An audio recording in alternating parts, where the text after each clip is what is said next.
Bueno, vamos a dar comienzo a nuestro hablando de básquet, de lo mundano y lo divino. Y en esta ocasión tengo conmigo a Juan Fermín Jiménez, que es entrenador superior de baloncesto.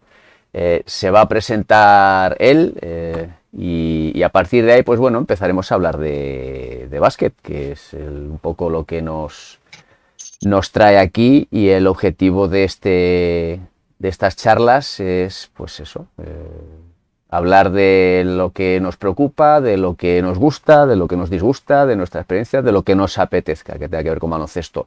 Nada sesudo, nada...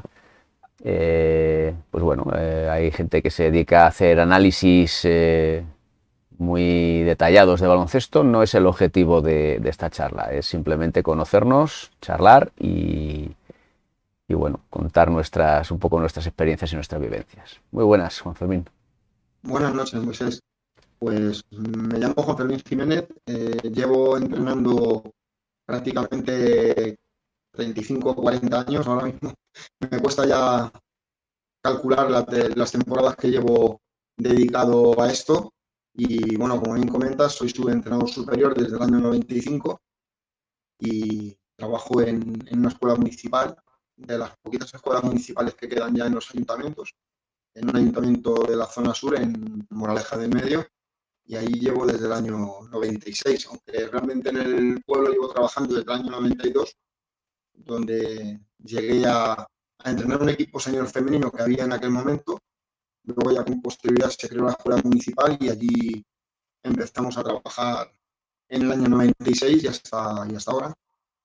He colaborado puntualmente con algunos otros clubes, alguna temporada suelta, lo he compaginado con la escuela, pero mi mayor recorrido como entrenador ha sido siempre en la escuela municipal en la que trabajo ahora. Pues me gustaría que contaras, estuvimos charlando la semana pasada vía WhatsApp sobre tu experiencia cuando te sacaste el título de entrenador superior. Y Mm. creo que es una experiencia digna de contar. Me pareció una historia en ciertos momentos un poco, no sé, injusta en cuanto a ciertas cosas que te ocurrieron, pero bueno, ya te digo, me gustaría que lo contaras, si te parece bien. Sí, sí, perfecto. Pues en el año 95 hice el curso superior en Barcelona, me tuve que ir a Barcelona a hacerle. Llevaba 2 cursos apuntándome, porque claro, en aquella época nosotros enviábamos el currículum a la Federación de Baloncesto de Madrid y por currículum ocupaban las plazas que hubiera disponibles. Y ya me quedé fuera 2 años en Madrid, porque mi currículum no debía de dar para más. En el año 95 me llamaron de la Federación Española directamente, me dijeron que sacaban un tercer curso ese mismo verano en Barcelona, había habido uno en Madrid y otro en Barcelona, y me dijeron que sacaban uno en Barcelona, que si estaba interesado tenía 24 horas para hacer el ingreso y inscribirme en el curso, y vamos, rápidamente me inscribí y allí me presenté en Barcelona. Rápidamente compré el billete de autobús y ese mismo día se quedó hecha la inscripción y para Barcelona, que me fui un mes de agosto, 21 días al centro de alto rendimiento de Barcelona. Allí estábamos dos compañeros de Madrid nada más y la verdad es que fue una experiencia muy bonita estar ahí 3 semanas concentrado única y exclusivamente en baloncesto, prácticamente todo el día dedicado a ello.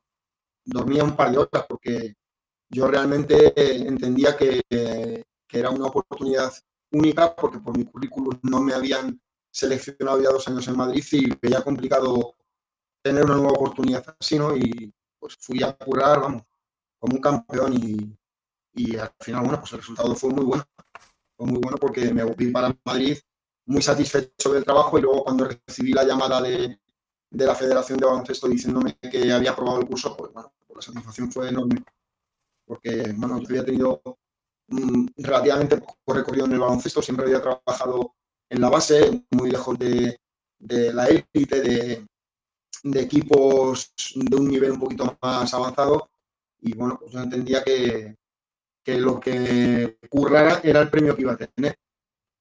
allí coincidí con gente de toda España, la verdad es que la experiencia fue muy enriquecedora y, y creo que aproveché bastante bien el tiempo y el curso, aprendí bastante. Eh, eh, claro, estamos hablando de una época en la que los cursos de entrenador superior eran muy diferentes a cómo están estructurados ahora, ¿no? Tanto en materia como en volumen, ¿no? Digamos, de lo que llamamos en nuestra época de echarle codos, ¿no? De memorizar. Eso es. Eh, Ahora no es que no haya que memorizar o aprender o tener cierto volumen de materia, pero el enfoque era muy diferente. De hecho, conozco algún caso de algún entrenador que se sacó el curso algún año antes que el que te sacaste tú y hablaban de que eran unos temarios bastante amplios en los cuales además tenían que responder en el examen casi por punto y coma Eso es. de ese texto, ¿no? Cosa que, bueno, no sé, hoy en día es un poco absurdo. Entonces, bueno, no sé, por ponerte, aunque tú, digamos, no has vivido cómo son los cursos ahora, pero imagino que te han llegado referencias de compañeros que lo han ido haciendo. ¿Qué diferencia más grande encuentras de esa época a la información que te llega ahora de cómo son los actuales? Yo creo que los cursos actuales son mucho más enriquecedores. Quiero decir que no te obligan a memorizar o a aprender una materia determinada, sino a razonar el por qué es necesario emplear determinado elemento táctico o qué beneficios sacar de su utilización. Yo recuerdo, por ejemplo, la asignatura de ataque que llevó el entrenador de élite que nos dio la asignatura y nos obligó a aprendernos los sistemas que utilizaba en su equipo. Y no hubo ningún razonamiento de por qué hago esto. Es que resulta que, bueno, pues podría habernos dicho, pues mira, es que resulta que mi pivot es dominante y utilizo este tipo de juegos. No, no, apréndete los sistemas y en el examen recuerdo que había que ponerlo punto por punto. Y a mí me parecía que era un poco injusto porque aprendimos poco en ese sentido. No es que aprendamos poco, sino que el aprendizaje fue incompleto, porque aprendimos un caso muy particular, muy concreto de algo que nos quisieron enseñar, pero de ahí quizás se saque menos rendimiento que si ahora, con la metodología que utilizan ahora, que es mucho más razonada, con mucha más creatividad para el alumno y me parece mucho más lógica. Y sí, por las referencias que me llegan, creo que ahora mismo todo lo que es la parte no presencial, luego la parte presencial, todas las tareas y todos los trabajos que se tienen que elaborar, creo que la gente ahora mismo sale muy bien preparada de esos cursos. Pues, ¿qué te llevó a tomar la decisión de hacer el curso superior? En ese momento tenías intención de poder entrenar, digamos, en categorías superiores o fue más algo enfocado a formarte, ¿no? A completar tu formación en cuanto a titulaciones? Hombre, en aquella época yo reconozco que a todos nos hace ilusión ir creciendo en nuestro deporte, en nuestra profesión, pero no recuerdo que tuviera un especial interés en llegar a nada en concreto, sino también un poco por formarme y por ser más competente en la tarea que tenía entre manos. Y no recuerdo así en especial que me hiciera una ilusión, decir, bueno, pues quiero entrenar un preferente o quiero entrenar un equipo de Liga EVA o no, simplemente, bueno, pues me embarqué en un proyecto porque creo que la enseñanza o mis conocimientos todavía necesitaban mucho más y me surgió la oportunidad de hacer el curso superior y no lo dudé. Qué es lo que te mueve en el día a día en el baloncesto, Juan Fermín? Qué es tu mayor motivación? La ilusión, la ilusión.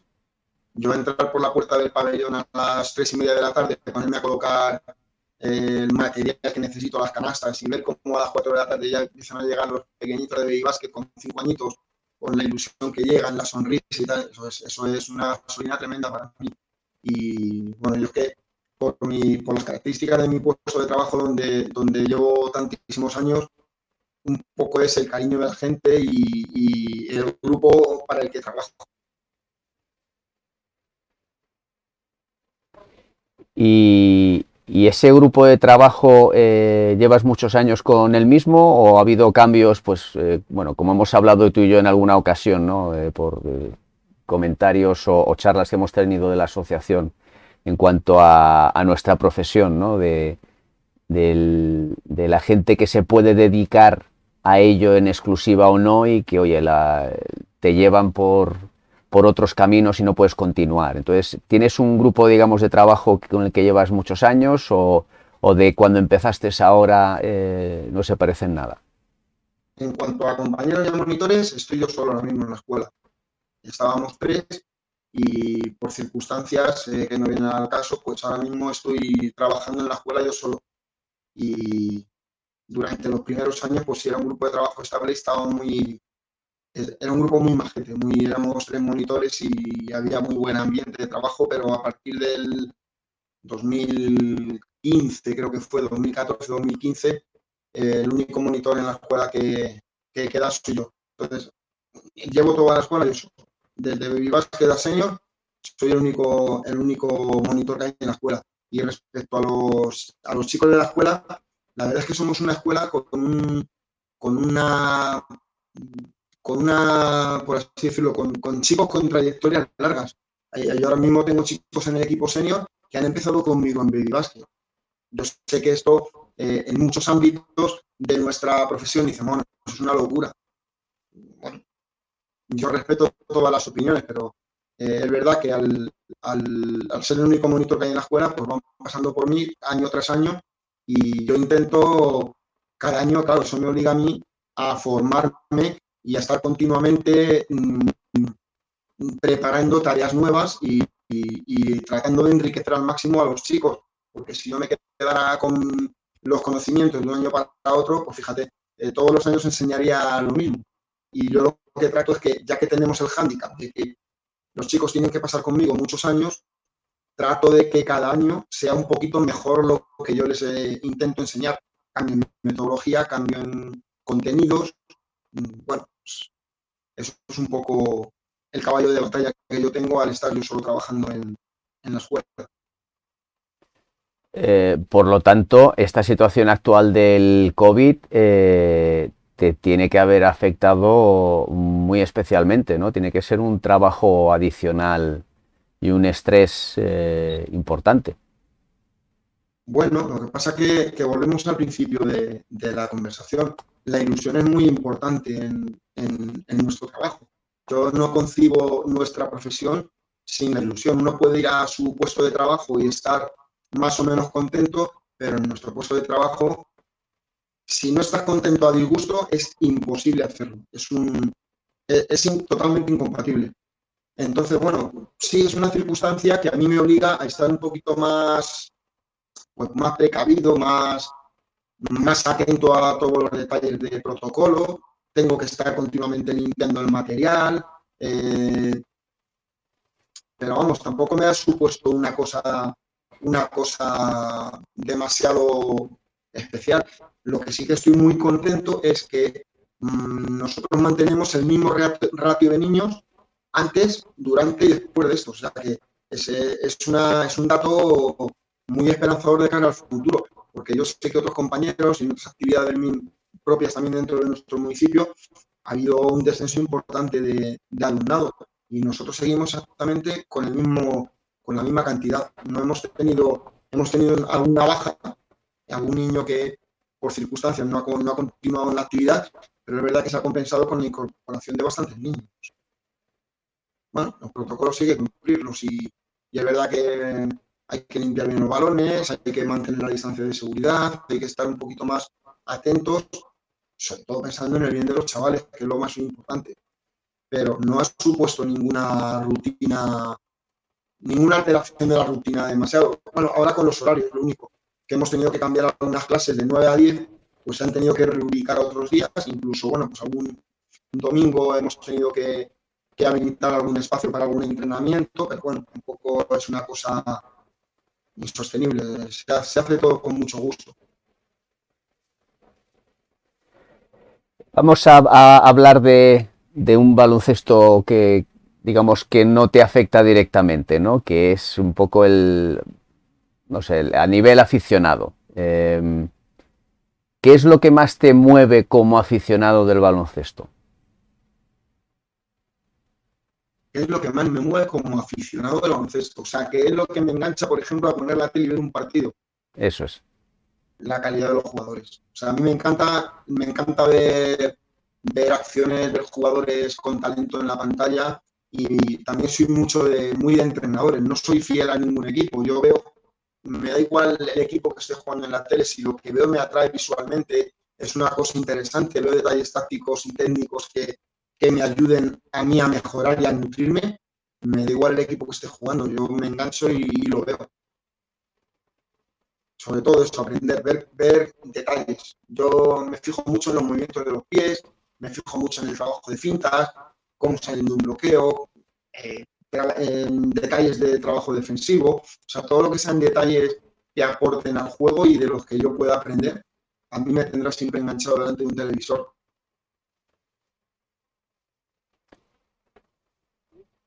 ¿Qué te parece la movida de estos días sobre el tema Pau Gasol?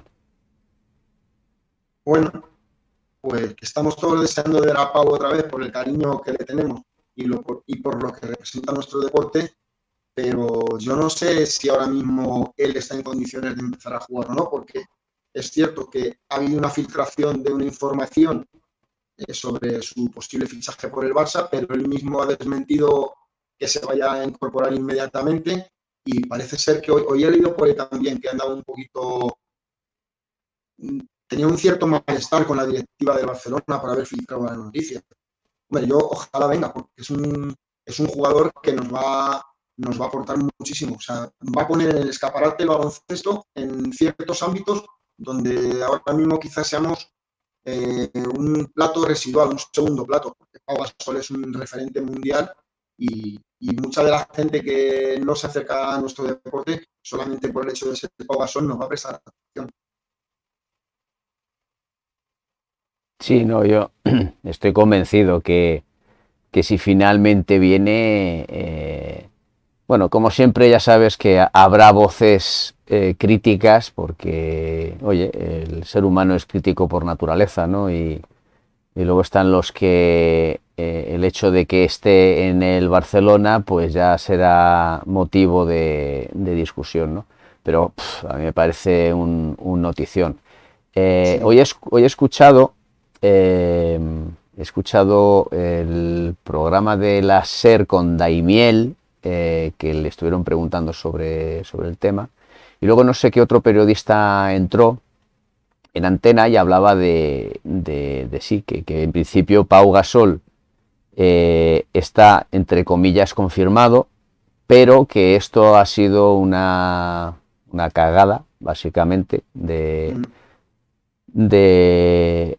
porque claro, el que lo ha filtrado es alguien que aspira a ser presidente del Barça, o sea, que no está en la junta directiva y se ha enterado del tema y ha querido ser el primero en sacarlo, pues por darse relevancia, ¿no?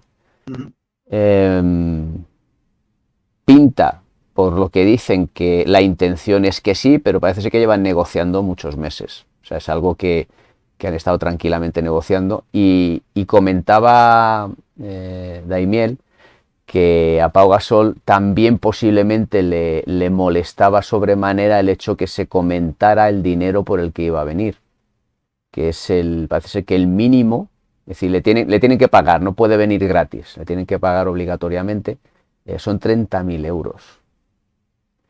Entonces, el hecho de asociar, que ya sabes que eso es muy español, ¿no? No sé si está de acuerdo conmigo.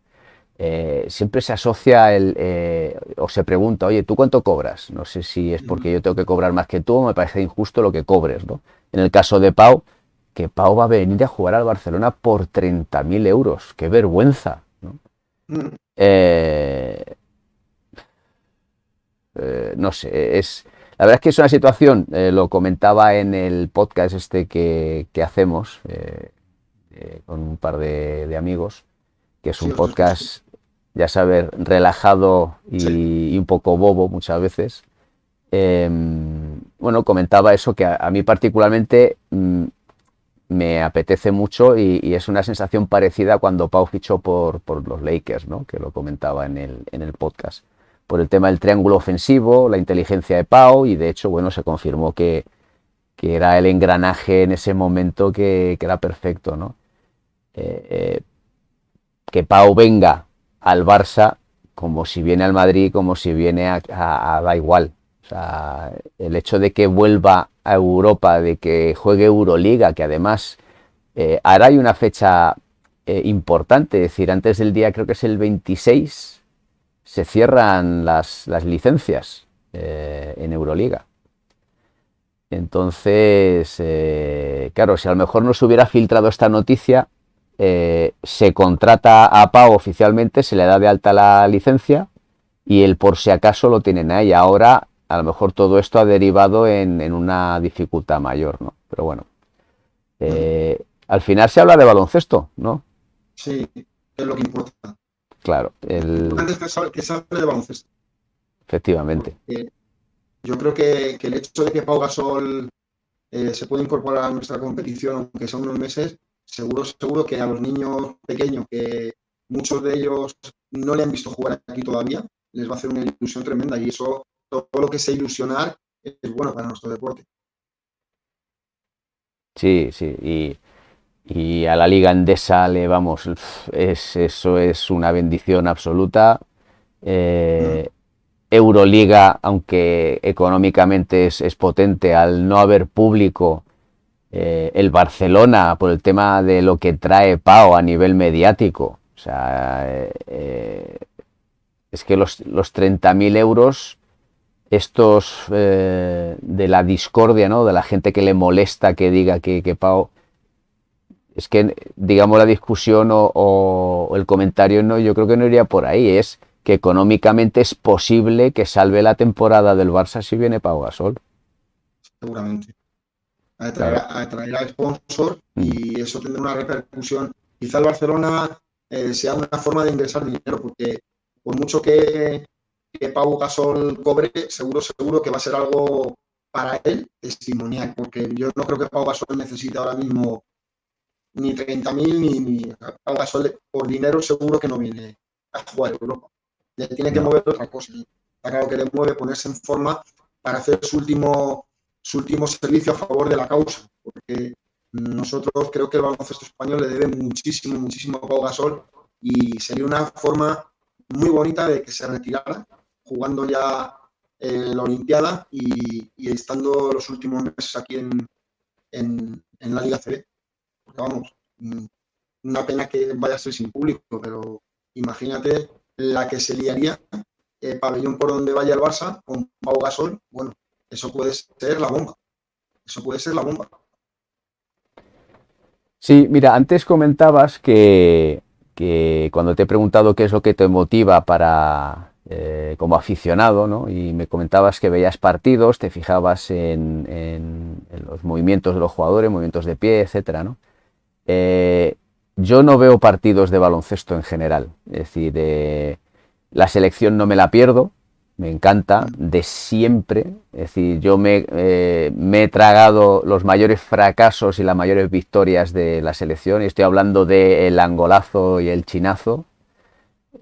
Jamás dejé de ver a la selección. Y no es por un tema de nacionalismo, porque no sé si sabes, yo soy inglés de nacimiento. Yo, Mm. digamos, la familia de mi madre es inglesa y la de mi padre es española, ¿no? Eh, ahora te voy a comentar una cosa que ha ocurrido este fin de semana y que, hombre, me alegra, y es que Gran Bretaña se ha clasificado para el Eurobásquet del 2022 Mm. en estas ventanas. Y de hecho esta tarde, a las 5, jugaban su último partido de ventanas ya clasificados contra Francia. Estamos hablando de Francia, que Francia, aunque vaya con una selección C, es mejor que cualquier selección A de Gran Bretaña. Gran Bretaña no tiene historial en baloncesto, es una selección de tercer nivel, ¿no? Y ha ganado a Francia hoy. era un partido para los dos intrascendente, pues como el partido de España de este fin de semana, ¿no? Los dos partidos estaban ya clasificados, pues bueno, la falta de tensión ha favorecido que España pudiera ganar esos partidos. Y bueno, Gran Bretaña se ha clasificado, entonces bueno, me alegra, ¿no? Pero lo que te digo, no, en ese caso me alegra por mi ascendencia británica, pero no porque lo sienta más importante porque sea mi país de origen. Y la selección española no porque me sienta más español, es porque me gusta, siempre me ha atraído, y creo que el detalle de los jugadores nacionales, cosa que en un equipo de un club es prácticamente imposible que tengas muchas referencias nacionales, ¿no? A lo mejor, hombre, hay una muy destacable, una excepción muy destacable, que es el Madrid de Pablo Laso, que sí tiene referencias además nacionales, son los jugadores top, ¿no? del equipo. Pero eso a lo mejor se lo puede permitir un Real Madrid. Vas hacia abajo y es más complicado, ¿no? Por ejemplo, hablabas antes y estoy de acuerdo contigo, a mí los equipos, yo no sigo generalmente, bueno, generalmente no sigo a los equipos por el equipo o por unos colores, sino por el entrenador. A mí lo que me llama la atención es el entrenador. Bueno, pues desde hace 2 años y pico, y antes en menor medida porque no estaban en ACB, tengo un especial cariño al San Pablo Burgos. Primero por la historia tan curiosa que tiene, y segundo, y el motivo mayor y que más me gusta, es por la afición que tiene. Me parece una afición divertidísima, extremadamente sana, y me alegro un montón de que le vaya bien, y además están haciendo unas temporadas espectaculares, ¿no? Para el presupuesto que tiene. Pero claro, miras la plantilla al San Pablo Burgos y, hombre, tiene jugadores nacionales, evidentemente, pero ellos tienen que tirar de jugadores extranjeros, porque no pueden permitirse fichar a jugadores top nacionales, como por ejemplo en su momento, y con tranquilidad y con calma, pues hizo el Real Madrid, o en su momento el Barcelona tuvo un buen número de jugadores nacionales también. Burgos tiene muchísimo mérito, porque han ido construyendo el equipo poco a poco y ahora mismo también apoyado por un pedazo de entrenador como Joan Peñarroya, que lo está haciendo fantástico. El equipo transmite alegría, juega un baloncesto muy bonito, menos la final del Intercontinental que estuvimos comentando, que fue un poquito el contrapunto, ¿no? Pero Burgos tiene un tremendo mérito, después de que además 2 años ascenso por méritos deportivos, y luego en los despachos no se puede consumar por falta de dinero. Eso es un poco, no sé, desmotivador. Quizá otro perfil de club diría, bueno, pues mira, tiramos la toalla porque hagamos lo que hagamos, esto no tiene solución. Y fíjate, la tercera lo han conseguido, y bueno, es un proyecto que va más, y es cierto, yo no he estado en Burgos, yo sé que tú sí que has estado en Burgos alguna vez viendo algún partido, pero que comenta la gente que es un espectáculo lo de Burgos, es un espectáculo. El pabellón de Burgos es divertidísimo, y es lo que necesitamos en el baloncesto, aficiones así, aficiones que sumen, que representen los valores de nuestro deporte. Sí, pues mira, hablando de valores, y aquí nos vamos a poner un poquito, no sé, no tanto serios, pero sí que vamos a hablar de un tema un poco más serio. Y hablo de nuestro gremio, ¿no? El de los entrenadores. Este es un foro distinto al que habitualmente utilizo para hacer este tipo de preguntas, pero bueno, también creo que es un foro más, un poco más, no sé cómo decirlo, más relajado, en el que a lo mejor hay ciertas cosas que podemos comentar con un poquito más de ligereza, ¿no? Por decirlo así. Nuestro gremio, ¿tú consideras, el de entrenadores de baloncesto, que es un gremio que se ajusta a lo que promocionamos con nuestros jugadores? Es decir, el trabajo en equipo, el ir todos a una, el funcionar como un bloque para conseguir un objetivo, ¿no? Me parece cuanto menos curioso, ¿no? Que fomentemos eso y luego como gremio nos cueste tanto, tanto, tanto, tanto realmente ir todos a una, ¿no? Y preguntarte, yo luego te doy mi opinión también, evidentemente, ¿cuál crees que es que el motivo por el cual no lo hacemos o no vamos en ese mismo camino? Pues es que nuestro gremio es muy complejo, porque hay muchísima disparidad de intereses o de motivos por los que uno se incorpora a este mundillo. Quizá en las etapas iniciales es gente demasiado joven que no tiene experiencia laboral, no está baqueteada en el mundo laboral y por, unos, por un poquito de dinero hacen cualquier trabajo. ¿Eso qué significa? Pues que no tienen ni sentido de gremio, ni sentido muchas veces de formarse mejor. Y claro, dificulta mucho luego que gente que tiene un recorrido profesional en nuestro gremio y que realmente está muy preparada, pues el problema que nos encontramos es que esa gente no encuentra un camino para vivir profesionalmente el baloncesto porque ese trabajo se hace por muy poco dinero y con chavales quizá que tengan esto como un hobby o como una distracción y no son excesivamente rigurosos y serios en su trabajo. De ahí quizá parte un poco la desunión, porque yo creo que que la gente que sí nos dedicamos de una manera más o menos profesional y que hemos hecho esto un estilo de vida, sí que hay un poquito más de unión. Pero el problema lo tenemos yo creo que desde abajo, desde la base. Porque de hecho en la asociación no tengo los datos, pero quizá haya muy poquita gente joven. Quiero decir, gente joven, o sea, nosotros somos jóvenes todavía, ¿no? Pero chavales de iniciación que empiezan a entrenar mini, no creo que se hayan asociado.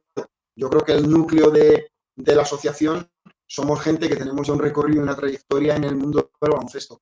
Quizá por ahí pueda venir un poco la falta de unión y nos iría mucho mejor si todos estuviéramos a una. Sí, bueno, ya sabes que mi pensamiento particular es un poquito más radical y tiene, yo creo que es mi opinión, por supuesto. Eh, Va un poco relacionado con cómo nos educan socialmente, es decir, nos cuesta mucho participar conjuntamente en algo, primero porque ha habido ejemplos muy negativos de gente que se ha aprovechado de ya sea montar una asociación o un grupo y lógicamente pues eso crea mucho escepticismo, ¿no? Luego está, yo creo, el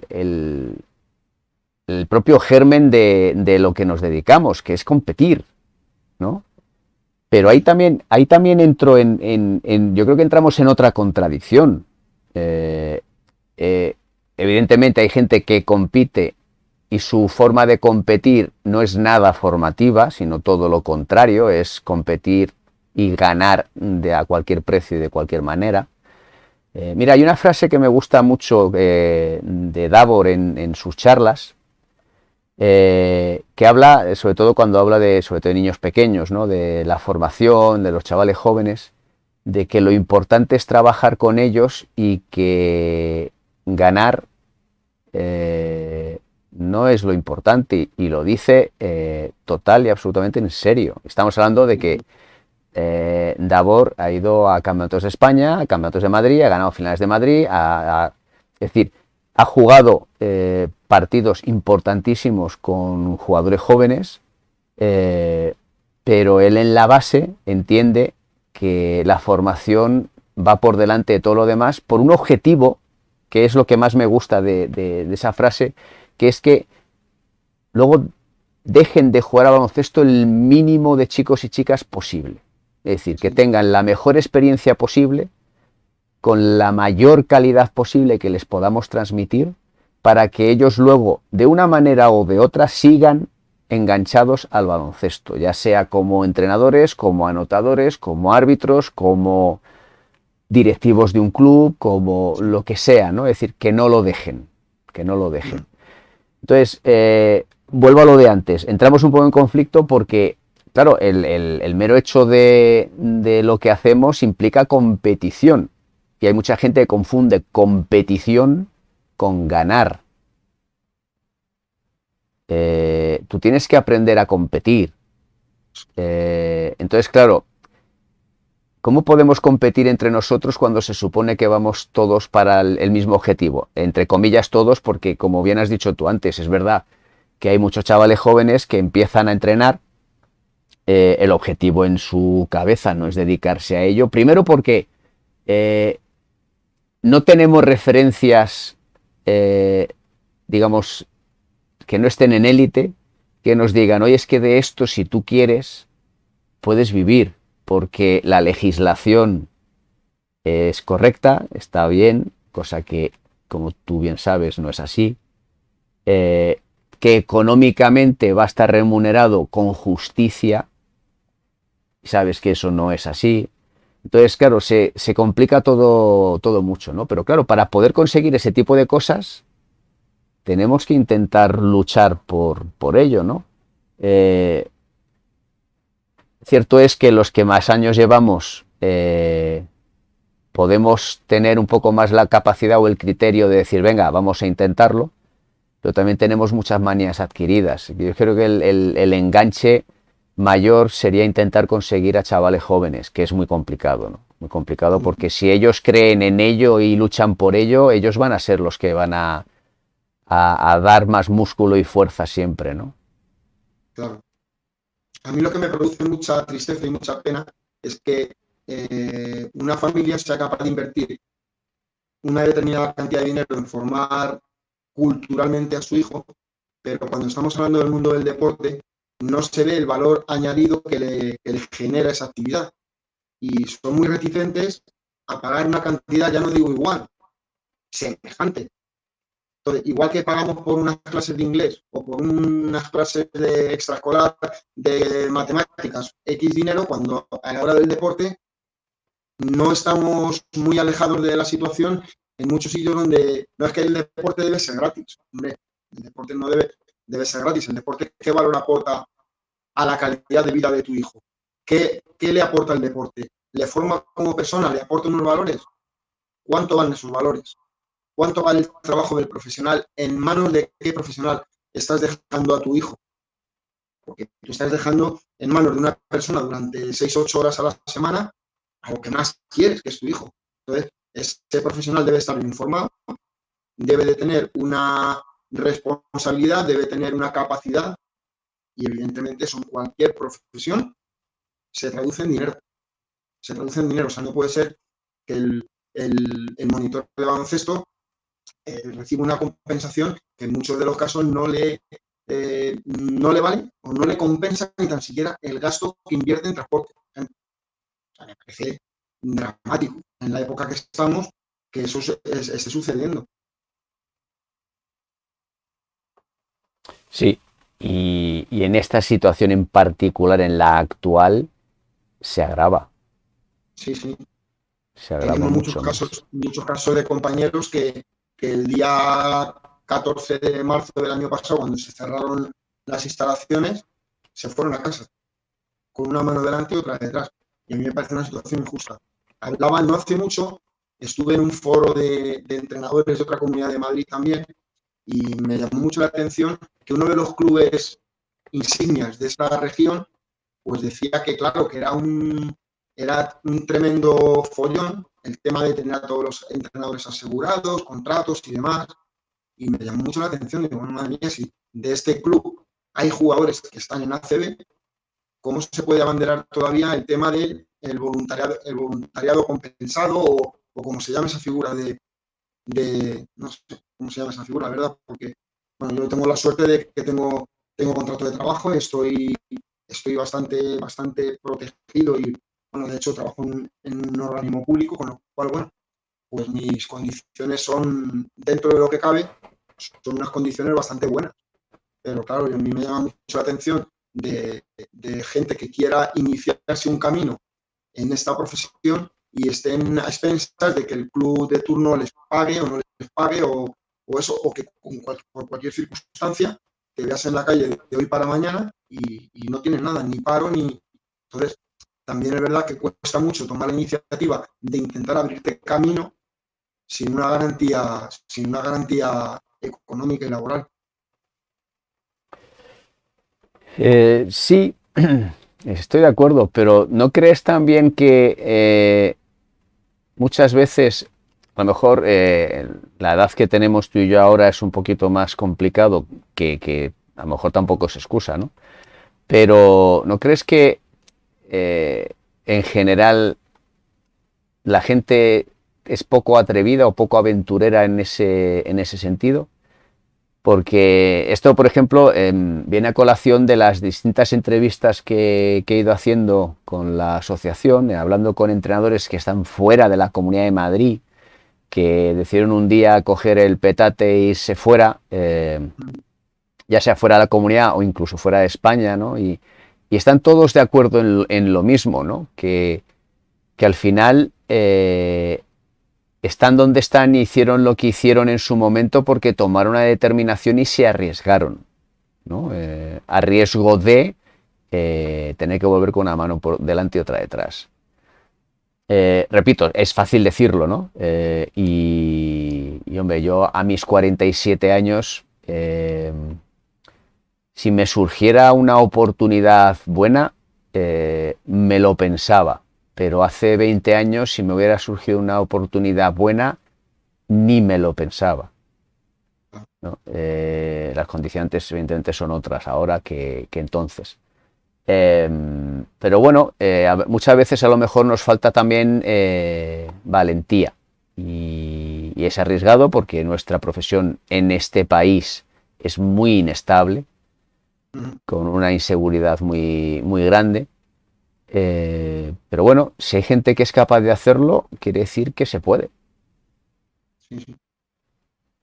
Efectivamente, además a mí me gusta mucho escuchar testimonios, por ejemplo, de Gabo Loaiza, de Boris Balibrea, que es gente que se ha marchado a entrenar fuera, por ejemplo, de Richie González Dávila, que es gente que se ha marchado, Luis Moreno, por no dejarme así, gente que me va sonando, lo tuvimos en las jornadas del entrenador, ¿no? Gente que ha salido de España para entrenar y reconocen que el entrenador español por ahí fuera es muy valorado y las condiciones de trabajo son bastante aceptables comparado con lo que tenemos aquí. Entonces, yo coincido contigo. Ahora mismo, con nuestra edad, yo tengo 53 años, pues quizá es más complicado lo de coger la mochila y salir fuera, pero en un momento determinado, si surge la oportunidad, todo es planteárselo y ver pros y contras y no cerrarte las puertas a nada, porque yo insisto, el otro día, no sé dónde, sí, creo que era algo algún tuit que leí de Pep Marí o algún vídeo de Pep Marí que me encanta, titulado de profesión aprendiz. Y yo creo que en nuestro gremio, lo de profesión aprendiz va en la frente. O sea, si aquí dejas de aprender y de progresar, estás muerto. O sea, tienes que estar continuamente renovándote, aprendiendo, progresando, y quizá una gran manera de progresar también sea abrirte a nuevos horizontes. Te vas a un baloncesto completamente distinto del que estás y seguro que si tienes unas bases y una capacidad de adaptación, de aquí sacas un aprendizaje brutal, brutal. Vienes muchísimo, o sea, te enriqueces como entrenador una barbaridad. ¿Que es un riesgo? Bueno, sí, pero en un momento determinado, si tienes que asumir el riesgo porque tienes algo estable, lo piensas, pero si estás en la nada, te quedas sin trabajo, tienes que buscar otro horizonte, por lo que sea, oye, pues es una posibilidad. Sí, sí, sí, desde luego. El, y además los entrenadores tenemos una cualidad, ¿no? Que es que estamos continuamente adaptándonos. Yo creo que además las generaciones más jóvenes que la nuestra, digamos, tienen, entre comillas, menos apego familiar, porque yo creo que uno de los motivos por los cuales nuestra generación a lo mejor salió un poquito menos, estoy hablando de España ya directamente, no de a lo mejor de comunidad autónoma. Eh, Somos un país tradicionalmente muy familiar. Nos cuesta mucho dejar la falda de nuestra familia, ¿no? y salir fuera de España implica a lo mejor no ver a tu familia en todo el año. eh, y yo creo que a lo mejor nuestra generación, aquel que tenía el valor de salir fuera, al principio estaba mal visto, ¿no? Porque no veía a su familia o no. Es decir, esa fuerza que tiene España como nación, es decir, de aguantar todo lo que aguantamos a nivel económico, es gracias a esa tradición familiar, pero también tiene como contraposición el hecho de que nos cueste exportarnos cuando se nos valora bastante fuera, porque, coño, el español, y hablando de nuestro gremio, ¿no? Es profesional, es un gremio que funciona muy bien, que es serio en su trabajo y que sobre todo yo creo que trabajamos con mucha pasión, ¿no? Y creo que es algo que nos diferencia mucho. Sí, efectivamente. No conozco muchos entrenadores de fuera de España, pero vamos, es difícil igualar la pasión con la que se vive el deporte o el baloncesto en concreto, que es lo que más conocemos aquí, porque no hay más que ver la cantidad de gente que comparte en redes sociales el baloncesto. Hay, hay información para aburrir, y además de muy buena calidad y casi toda a coste cero y colgada. O sea, y eso solo se hace desde la pasión. Nadie regala su trabajo si no es por pasión. Y hay muchísima gente en redes sociales continuamente colgando información buenísima y muy currada. Y eso no tengo yo constancia que en otros sitios sea así. Es una cosa inherente a quizá la cultura española, ¿no? Ahora mismo. Pues yo creo que eso tiene algo muy muy positivo, pero tiene otra cosa muy negativa y favorece un poco el hecho de que aquí en España no, no tenemos el propio respeto, ¿no? Porque nos regalamos, También es nos, re- verdad. nos regalamos, ¿no? Es decir, Sí, sí. Gabo, como bien dices, comparte muchísimo. Ahí, a lo mejor ahora con el tema de confinamiento han salido como 5 o 6 entrenadores que están continuamente, además de manera casi enfermiza, compartiendo, ¿no? Y oye, es de agradecer, ¿no? Porque en general, como bien has dicho, suele ser que cosas de calidad, ¿no? Pero sales fuera de España, yo por ejemplo, a lo largo de estos años, yo me he gastado mucho dinero en formarme con material del extranjero, en concreto DVDs de varias webs americanas. Eh, Tú ese material gratis que encuentras aquí, en Estados Unidos no lo encuentras, tienes que pagar por Claro. ello. Hay cositas, porque al final siempre hay, pero la mentalidad americana es diferente, ¿no? También estamos hablando de que allí el baloncesto sí es una profesión seria, establecida, reglada y remunerada. Es decir, yo creo que el sueño de cualquier entrenador de baloncesto sería tener las condiciones que se tienen en Estados Unidos como entrenador. Claro. A mí me da muchísima envidia, es decir, yo sé de casos de entrenadores que han renegado siempre de Estados Unidos como digamos, referencia, pero esas mismas personas reconocen que a lo mejor el único sitio del mundo en el que realmente pueden vivir única y exclusivamente, estoy hablando de no niveles altos, estoy hablando de niveles bajos, de entrenadores, pues bueno, de nosotros, de ti, de mí, eh, en el cual vas a estar respetado y vas a estar pagado. Porque allí el profesor de deporte, es decir, entrenador, se le considera un maestro, se le considera un profesor y es respetado por la sociedad y es respetado por sus propios compañeros. De hecho, a nivel deportivo, muchas veces están mejor considerados que los maestros. Claro.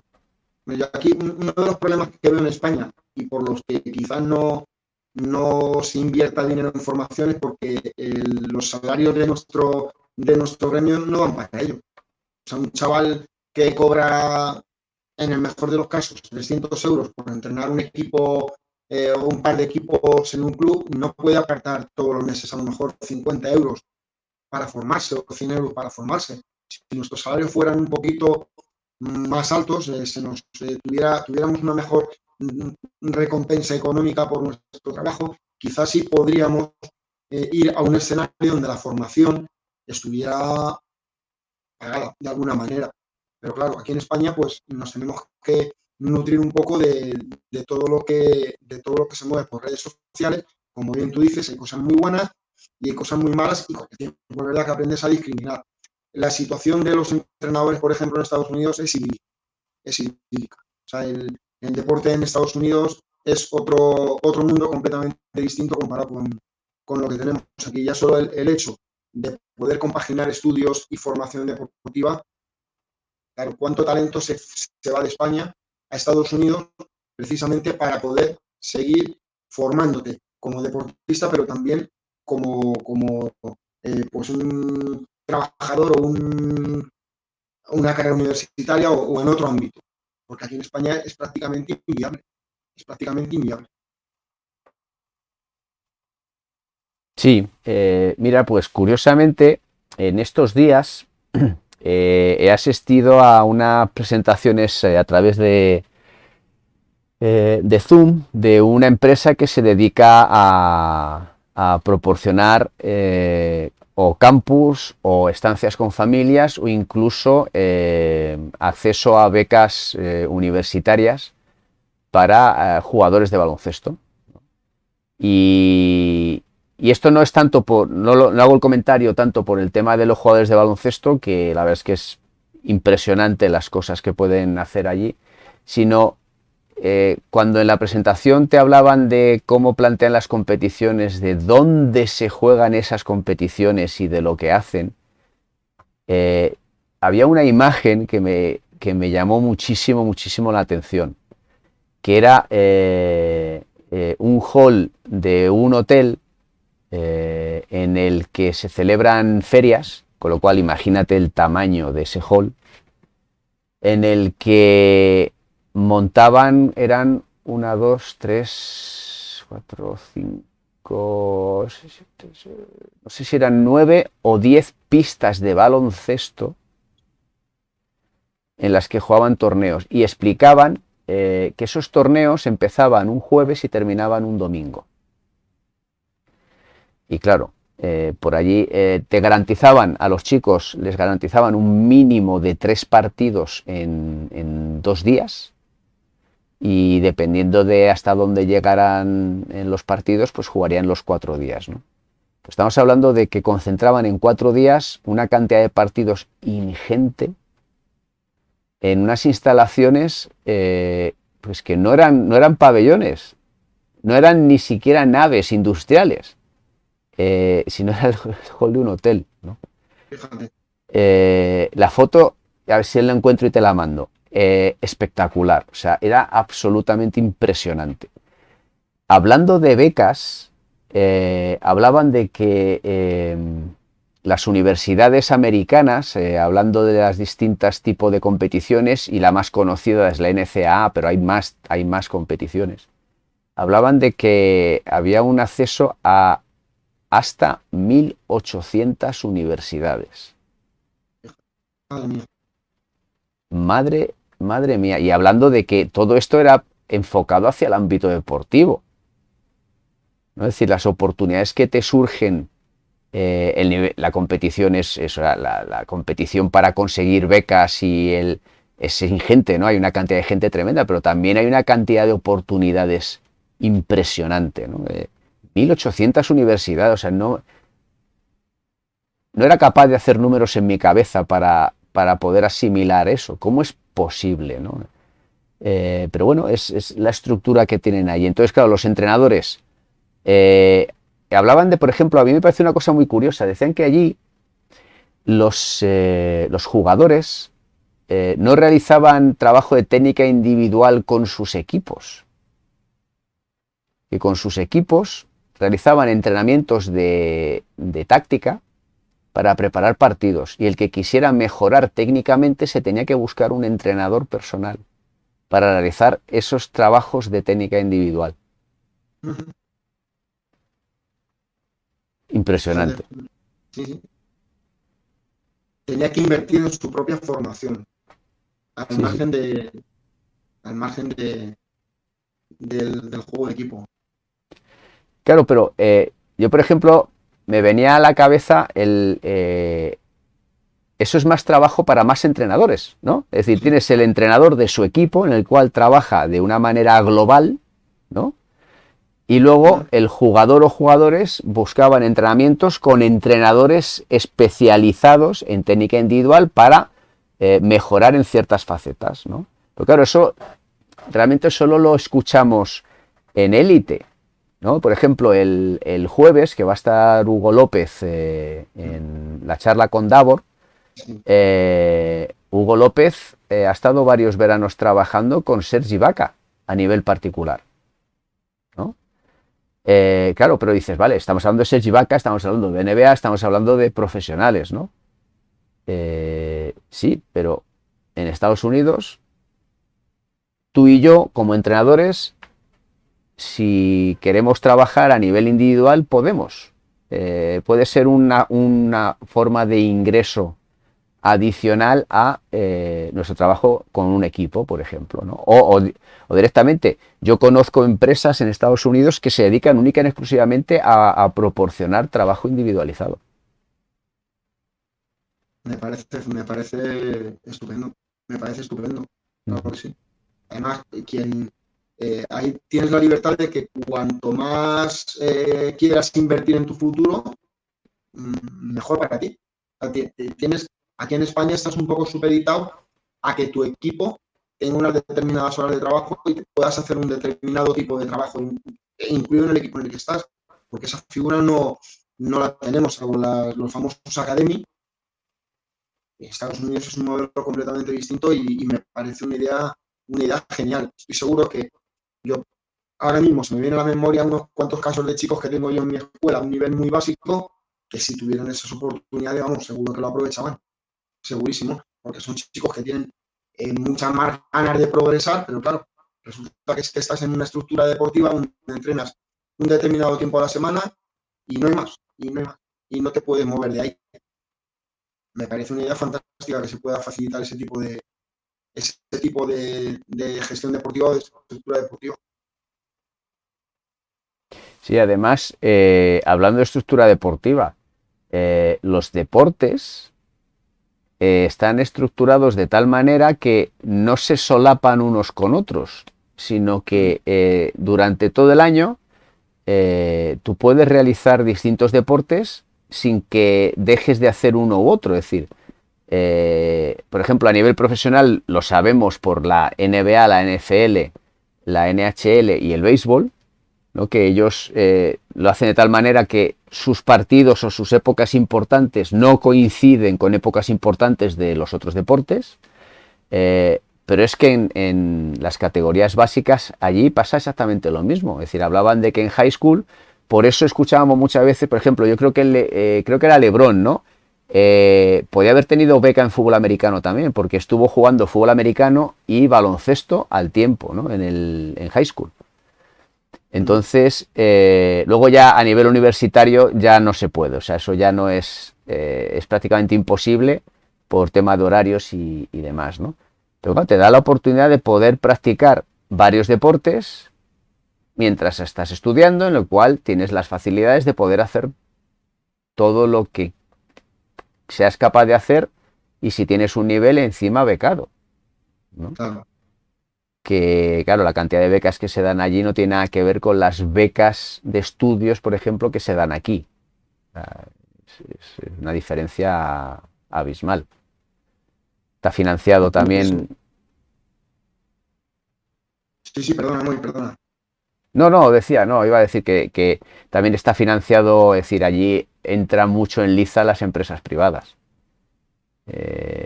Está todo, la normativa es muy estricta y muy rígida, pero se permite inversión privada porque al final, pues oye, tú inviertes, que está bien, ¿no? Es decir, tú inviertes en un proyecto de futuro, en un jugador o una jugadora que crees que puede tal, tú inviertes ese dinero y buscas tus réditos, ¿no? Mientras estás ayudando a formarse a esos jugadores. Yo creo que en edades tempranas, hablamos de quizás hasta los 12, 14 años, que un niño pueda practicar varias disciplinas sería lo ideal. Aquí en España, por cómo tenemos organizado la estructura, eso, vamos, es prácticamente imposible, porque tenemos el nexo común de la competición y, vamos, no concebimos que un niño un sábado pueda jugar al fútbol y al siguiente pueda jugar al baloncesto y al siguiente pueda hacer tenis, al siguiente pueda hacer un deporte, un arte marcial, por ejemplo, ¿no? Aquí los especializamos rápidamente. Y quizás sería ideal que un niño pudiera hacer varias disciplinas. Yo, por ejemplo, tengo la experiencia de que niños que se incorporan tardíamente a baloncesto, pero vienen de un deporte, por ejemplo, karate, natación, deportes donde han trabajado la coordinación, les aportan una preparación transversal impresionante. O sea, niños coordinadísimos que nunca han hecho baloncesto, pero como vienen de un deporte donde han trabajado mucha coordinación, prácticamente son esponjas de absorber, porque tienen los parámetros, los patrones motrices les resultan tan naturales y tan sencillos de imitar y de copiar por su formación transversal que tienen y por la coordinación, que son esponjas aprendiendo. Sí. No, y que al final enriquece todo lo que sea aprender nuevas habilidades, te enriquece como persona, te forma como deportista. Más actividades puedas realizar, más vivencias vas a tener, ¿no? Porque además yo creo que si una de las mayores cualidades que tiene nuestro deporte es el hecho de la convivencia, ¿no? De el saber estar con otras personas, en las de ir en un objetivo común, porque oye, al final, lo que hablaba antes de competir, ¿no? Competir y ganar está relacionado, no es indivisible, por supuesto que no necesariamente por competir vas a ganar, pero competir te da la posibilidad de poder trabajar tus frustraciones y tus éxitos, que la vida está llena de frustraciones y de éxitos. De hecho, esto si se lo decimos a un niño, pues entonces se viene abajo y no hará nunca nada, ¿no? Pero las frustraciones generalmente son mucho mayores que los éxitos, ¿no? Y los éxitos a lo mejor hay que buscarlos poquito a poco, ¿no? No sé quién decía, no sé si te recordarás, lo habremos oído bastantes veces, ¿no? Que es que realmente gana uno y el resto pierden. Sí, sí, totalmente de acuerdo. Y esa es la realidad. Sí. El fracaso es parte del proceso de aprendizaje. Quien no fracasa no aprende, no progresa. Nadie gana siempre. Ni el mejor equipo del mundo ni el mejor jugador del mundo gana siempre. Siempre llegará alguien que será mejor que tú en un momento puntual y hay que aprender a gestionarlo. Sí, yo es una de las cosas que cuando estaba en mi anterior club de coordinador, eran conversaciones que tenía sin parar con familias. Pues, no sé, algún caso particular de... Porque es que el chico viene frustrado a entrenar. ¿Por qué viene frustrado a entrenar? No, pues porque ve que el equipo no gana y él lo que quiere es ganar. Bien, a todos nos gusta ganar, pero bueno, poco a poco llegará a ese objetivo, pero hay victorias intermedias, ¿eh? O sea, ganar un partido no es el único éxito que existe, ¿no? Él cada vez juega más minutos o cada vez es capaz de hacer con mayor facilidad ciertos gestos técnicos y él se encuentra más cómodo. Esos son pequeños éxitos. Aquí es que al final ganar gana uno. Ya, pero en un partido o gana uno o pierde otro, es un 50%. Digo, no, eso no es así. Si fuera tan fácil esa matemática, a esto se dedicaría todo el mundo. Digo, no es así, ¿no? Entonces, bueno, ahí sí que es verdad que hay una cosa con la que lidiamos mucho, ¿no? Que es la ignorancia de lo que es realmente el deporte. O como yo digo muchas veces, que a lo mejor a alguien le puede sentar mal cuando lo digo, ¿no? Que es incultura deportiva, es falta cultura deportiva. Efectivamente. Ganar solo gana uno, además, ganar o perder no depende de ti, porque tienes a alguien enfrente que también cuenta, mientras que tus propios logros es lo único que depende de ti.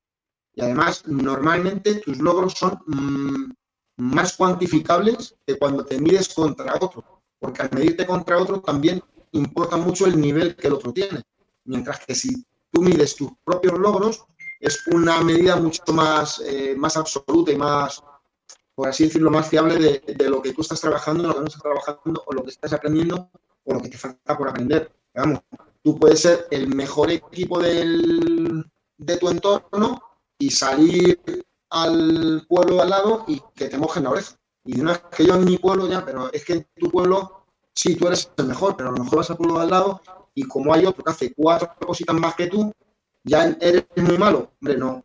Tu tarea será la misma el día que juegas y ganas que el día que juegas y pierdes. Y quizá de donde más aprendizaje se extrae, siempre decimos que se aprende perdiendo. Bueno, yo creo que se aprende siempre, pero cuando realmente un rival enfrente te lo pone complicado y te obliga a dar el 100%, estás aprendiendo mucho más.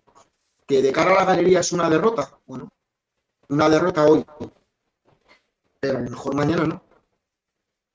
Yo creo que tenemos que cambiar el chip en ese sentido. La frustración es parte del proceso de aprendizaje. El niño que no se frustra porque pierde, como dicen los argentinos, es un pecho frío. O sea, a nadie le gusta perder, pero otra cosa es que hagas de la derrota un mundo.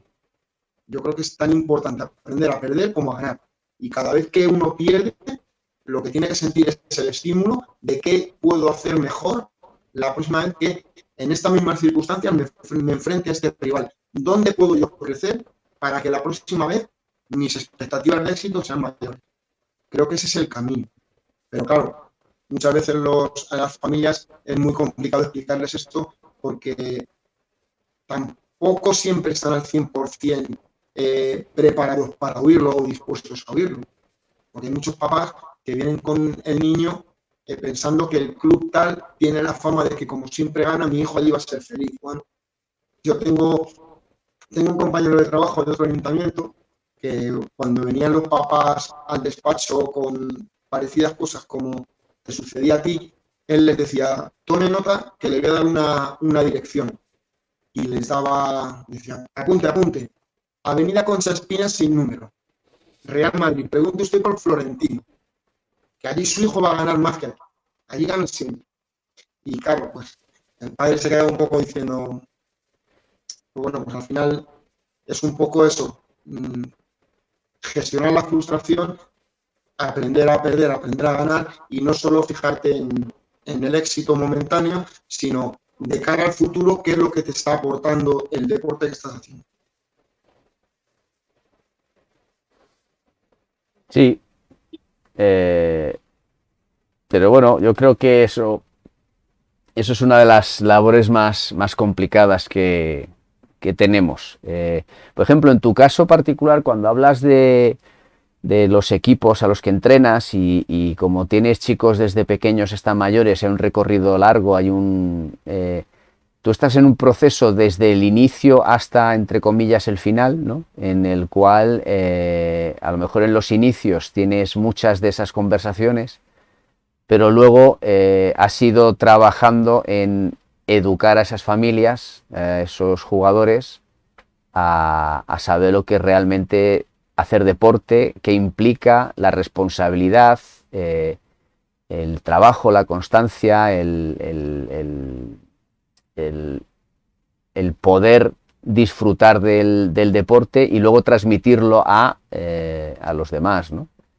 Sí, Por eso hay ciertas situaciones, como por ejemplo la tuya en particular, que es un trabajo constante, pero que puedes ver ese resultado porque tienes un grupo de jugadores que durante años se mantienen contigo, ¿no? En el caso de clubs, sobre todo pequeños, ¿no? Como era el caso del club donde estaba yo antes, era muy difícil conseguir cierto apego, cierta relación de pertenencia, ¿no? Entonces, cuando más o menos conseguías encauzar ciertas familias, encauzar, está mal expresado, hacerles entender un poco en qué consistía la idea que queríamos transmitir y los objetivos que queríamos conseguir a nivel personal y en cuanto a cultura deportiva, en muchos casos luego se marchaban, ¿no? Y venían nuevos. Entonces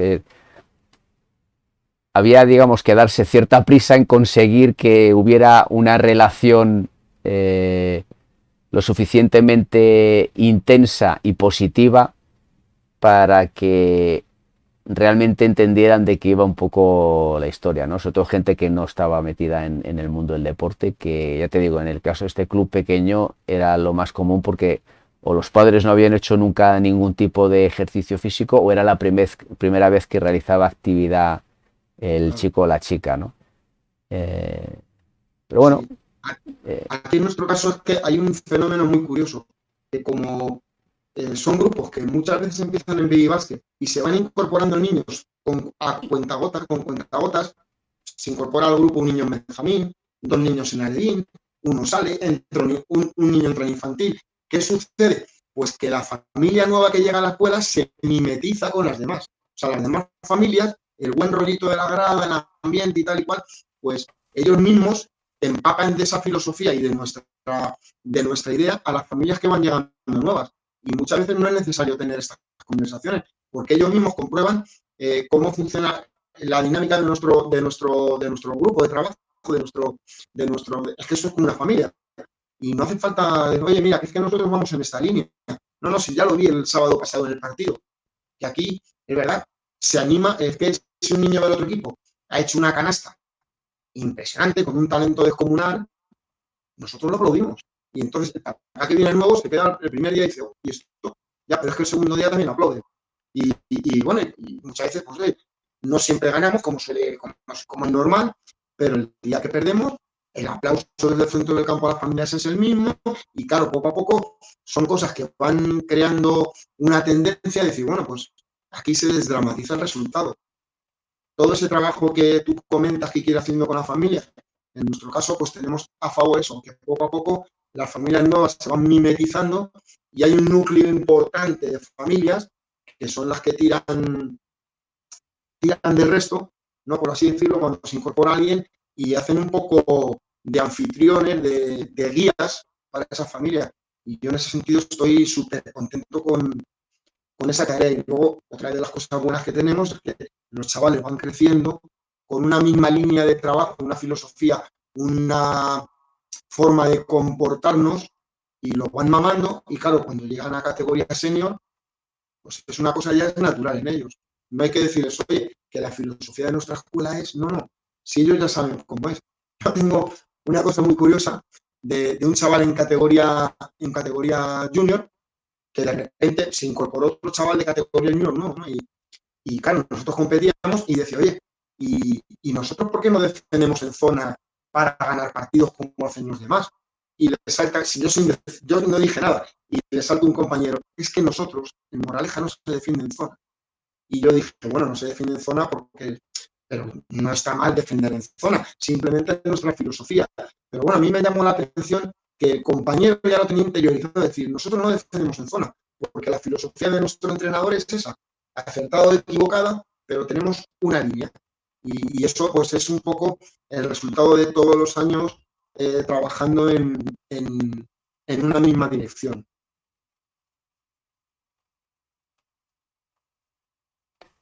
Sí, eso es importantísimo. Ellos lo entienden, lo asimilan y sí, porque al final, como a todos nos gusta, bueno, a todos no, en general lo que ocurre cuando hay alguna discrepancia es porque se piensa que se puede hacer mejor, ¿no? Y ya no hablo del jugador, hablo, pues a lo mejor un entrenador nuevo llega a un club y el club tiene esa filosofía, porque hay clubes que tienen filosofías muy arraigadas, y llega un entrenador y dice, vale, me parece muy bien, pero yo hago esto. Ya, pero el club trabaja en este sentido.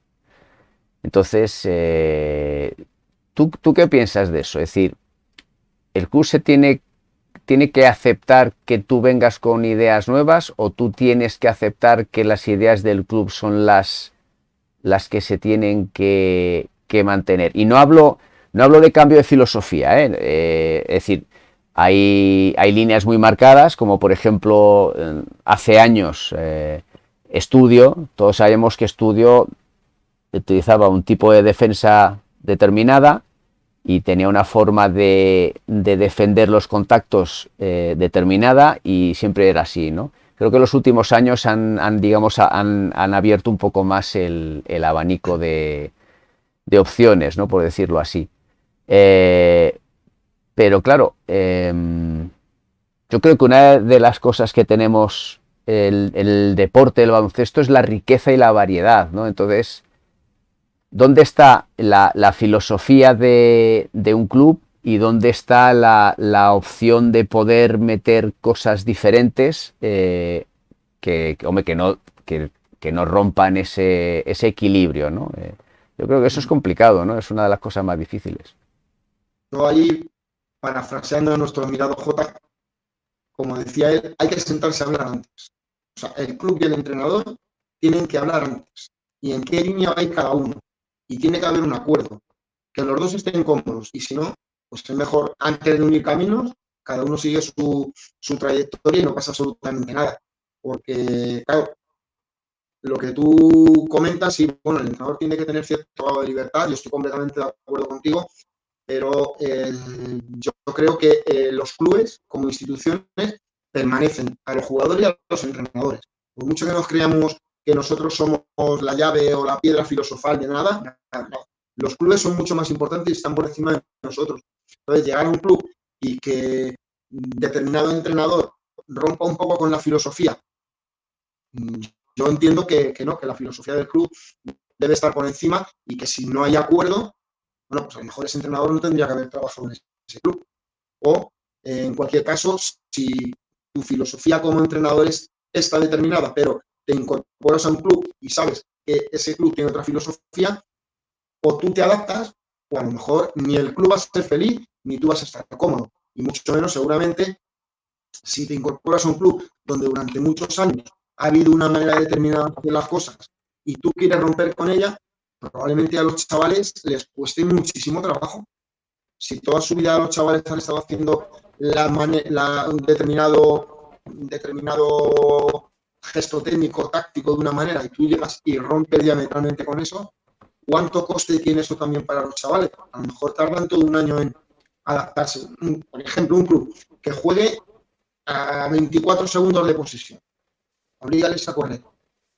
¿Están físicamente preparados? ¿Están mentalmente preparados?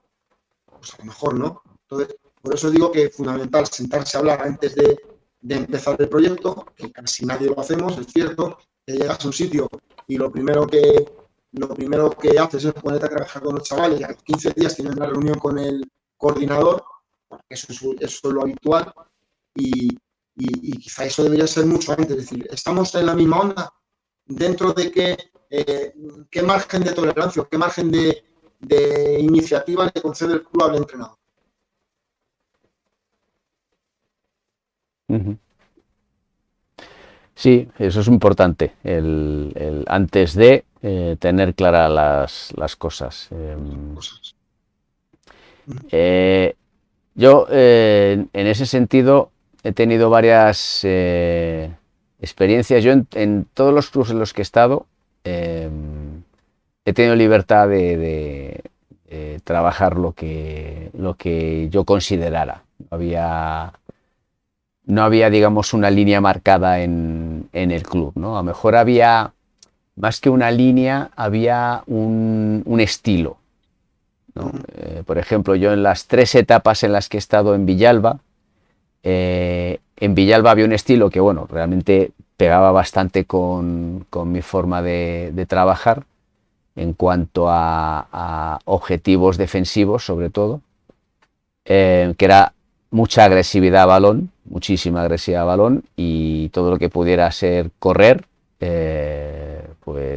digamos, entraba dentro de ese estilo, pero no era una filosofía, el club no marcaba esa filosofía. En Villanueva la Cañada no había filosofía de ningún tipo, no había ningún tipo de línea marcada, ni estilo.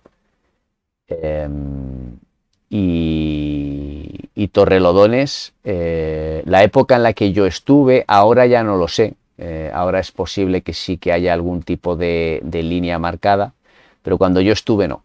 Era una época en la que yo me encargaba del senior femenino, y por aquel entonces la sección femenina no tenía la consideración que tenía ahora, ¿no?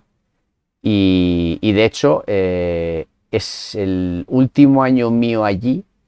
En la reunión principio de temporada se nos dijo al entrenador del primer equipo masculino y el primer equipo femenino que nosotros íbamos por un lado y que la base iba por otro, que no teníamos que rendir cuentas de trabajo, ni de entrenamientos, ni de una línea marcada, ni nada por el estilo. Cosa que a día de hoy me suena rarísimo.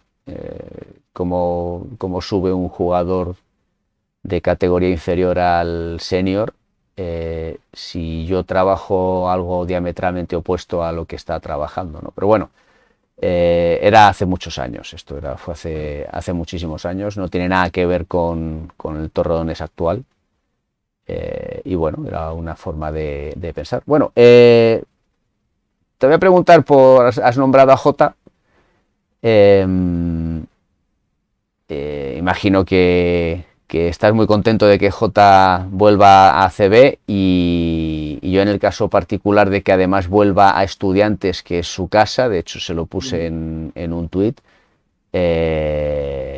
Hoy creo que no he hablado con él, pues no he hablado con él de ello, pero entiendo que para él volver a Estudiantes de primer entrenador después de además tantos años debe de ser muy especial para él. Yo lo he escuchado en un par de entrevistas, esta mañana lo he estado escuchando en Radio Marca y está entusiasmado, se le ve, bueno, como es Jota.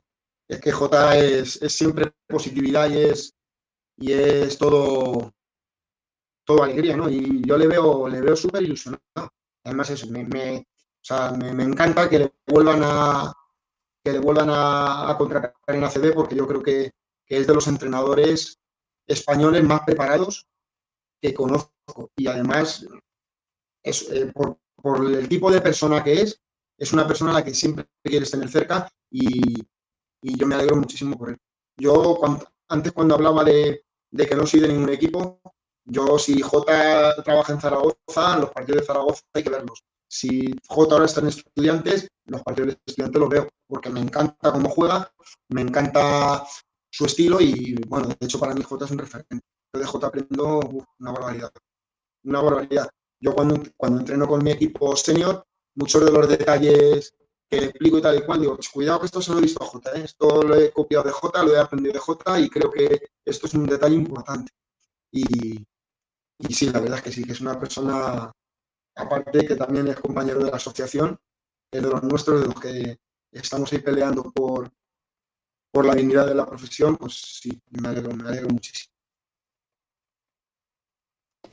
Sí, la verdad es que tengo ganas de ver al equipo, que ahora después del parón de las ventanas, pues empezarán otra vez los partidos. Que de hecho, como te he comentado antes, la verdad es que yo no veo partidos en general, ¿no? Veo, como he comentado antes, selección, y suelo ver a los equipos de la competición en la que participo como entrenador, ¿no? Me gusta, digamos, hacer scouting de rival independientemente de la categoría. Digamos que la única categoría que no me he ido a ver partidos de los rivales ha sido categoría Levin. De todas las demás, sí que me gusta ir a ver a los rivales y tal, ¿no?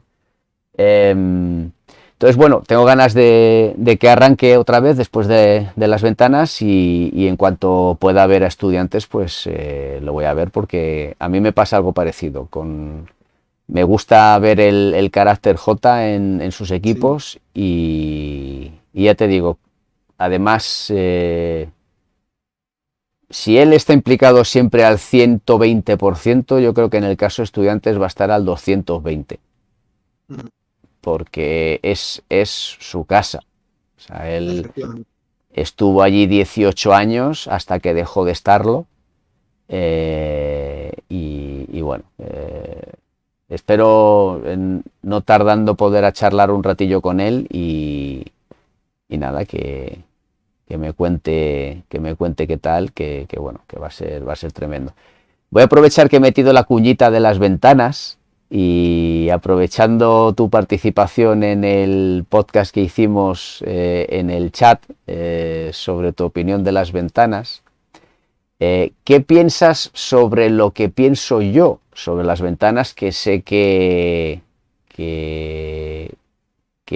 si no te has leído el artículo entero, en parte sí, aparte de haberme escuchado lo que comenté en el podcast.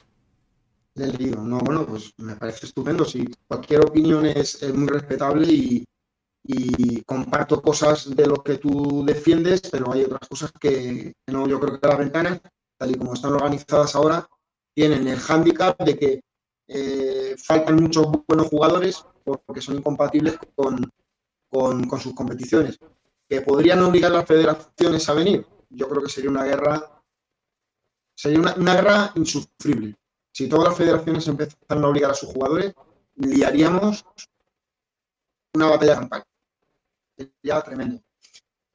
También estoy de acuerdo contigo que es una manera de descubrir jugadores o de dar oportunidades a jugadores que están llamando a la puerta y que son el relevo inmediato. Por ejemplo, ¿quién nos iba a decir que, por ejemplo, con las carencias que tenemos en el baloncesto español de gente interior, ahora mismo en estas ventanas, haber podido disfrutar a Guerra y a Guerrero, pues a mí me parece casi una cosa muy positiva. Incluso, fíjate, uno de los referentes que teníamos como Arteaga ha tenido un papel bastante secundario. De hecho, el domingo estuvo descartado. O sea, que a mí me parece que las ventanas aportan cosas muy buenas, que nos gustaría ver a mejores, bueno, mejores, a los jugadores de siempre, porque no sé si mejores o peores, pues sí, es probable. Pero que este tipo de competición abre las puertas al relevo generacional en la selección es una cosa claramente favorable.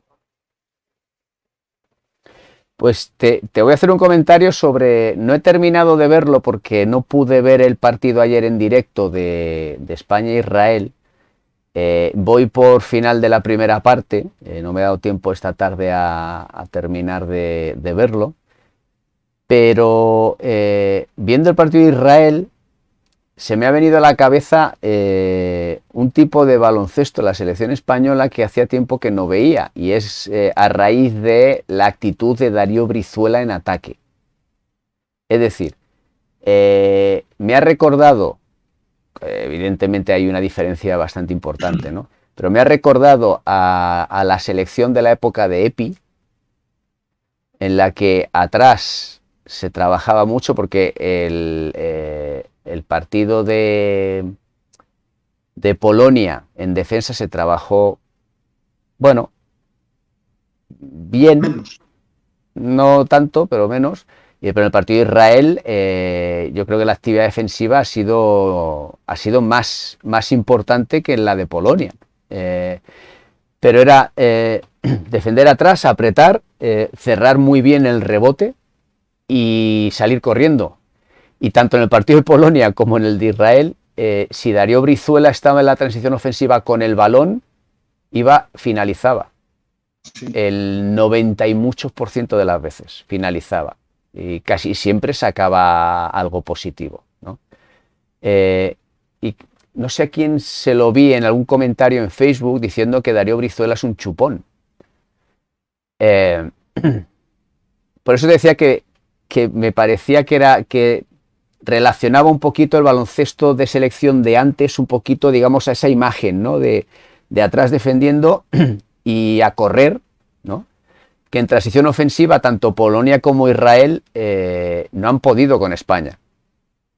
No han podido. En el ataque estático, no es que hayan podido tampoco, especialmente en el partido de Polonia. Me chocó una cosa mucho que en el comentario del partido lo dije, que el principio del partido parecía un partido de alevines, es decir, en defensa me refiero. sí. Estaba todo el mundo pegado a su hombre, con lo cual cuando se superaba era canasta. Luego Polonia decidió echarse para atrás, no es que subiera mucho su intensidad defensiva, pero simplemente las ayudas ya llegaban, ya no estaban pegados, joder. Entonces me llama mucho la atención. El partido de Israel había mucha más movilidad por parte de los dos equipos. Se notaba que ninguno de los dos equipos se jugaban absolutamente nada. Pero bueno, me recordó, era un poco por comentártelo, ¿no? Me recordó un poquito a ese baloncesto, ¿no? Un poco menos colaborador en la transición ofensiva, ¿eh? En el ataque estático la circulación de balón estaba bastante bien. Aunque Israel al principio nos lo puso un poco complicado, no permitían los bloqueos, cosa que Polonia dejaba que se realizaran todos los bloqueos. Sin embargo, Israel al principio no nos dejaba.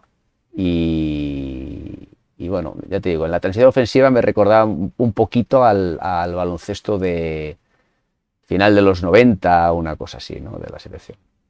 No, pero yo creo que Darío Brizuela se encontraba muy cómodo y explotó el filón. O sea, yo creo que lo hizo perfecto. Lo de Chupón, bueno, pues Chupón parece una cosa como niños pequeños, ¿no? Lo de que es muy chupón. Ya, bueno, Chupón puedes interpretarlo si una tras otra vez se estrella con la defensa y no saca ventajas. Pero es que un balón que iba o sea, balón que iba a manos de Darío Brizuela acababa dentro. Yo creo que cualquier entrenador le hubiera dicho, chicos, sigue, estás de dulce, vamos, la tiras para atrás y la vas a meter, con lo cual sigue. Y además que Darío Brizuela jugó con muchísimo criterio. Yo creo que hizo dos partidazos Darío Brizuela. Darío Brizuela es un chico que ahora mismo, si sigue esta proyección, está llamando a las puertas de la selección, pero con las dos manos. Está muy, muy, muy bien. Yo creo que acertó al salir de Estudiantes. Nos duele porque abandonó el baloncesto madrileño, pero ganó muchísimo en competitividad y en estar arropando un proyecto donde ha crecido un montón. Sí, y nos hace falta anotadores compulsivos, Eh, porque se están retirando de la selección los anotadores.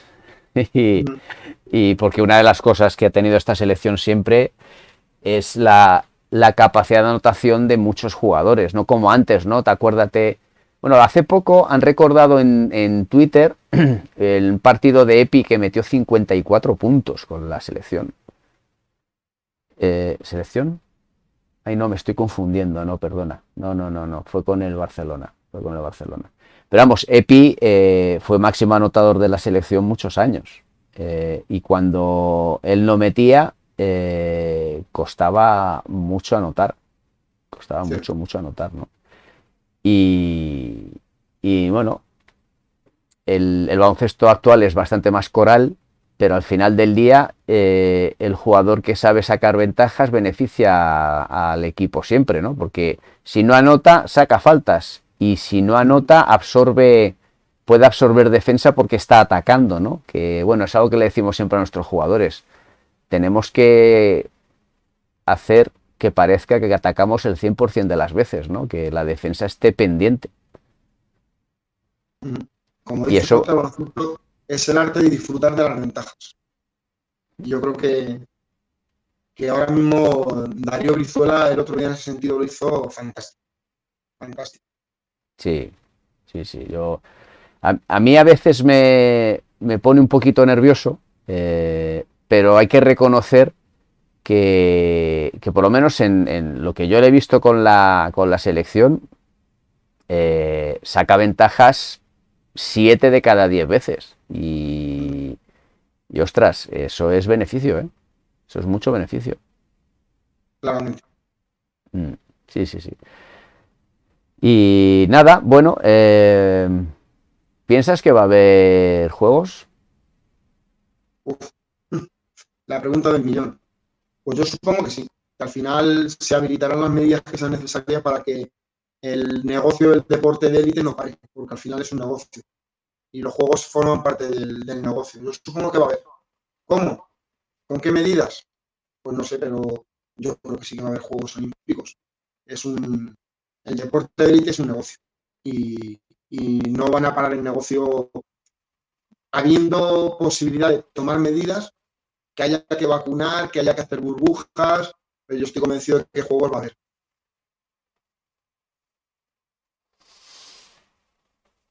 Mm, a ver, yo creo que los juegos son necesarios porque además entretienen mucho y si algo necesitamos en esta época es entretenimiento. Y si es de ese tipo, mejor, porque hay otros tipos de entretenimiento que a lo mejor no son tan favorables, ¿no? Pero lo comentaba en el podcast del otro día. eh, uf, Se me hace difícil ver unos juegos sin público. Probablemente sí,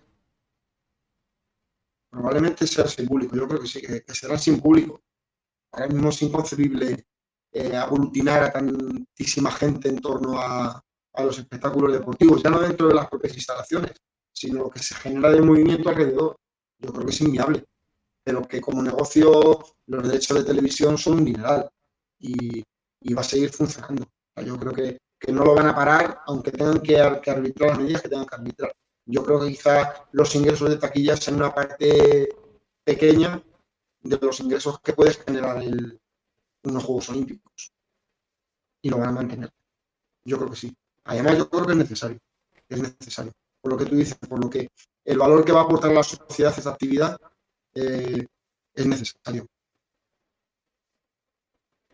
Sí, yo creo que sí, pero bueno, joder, yo creo que hay muchas implicaciones económicas, ¿eh? Porque lo que dices de la taquilla, ¿no?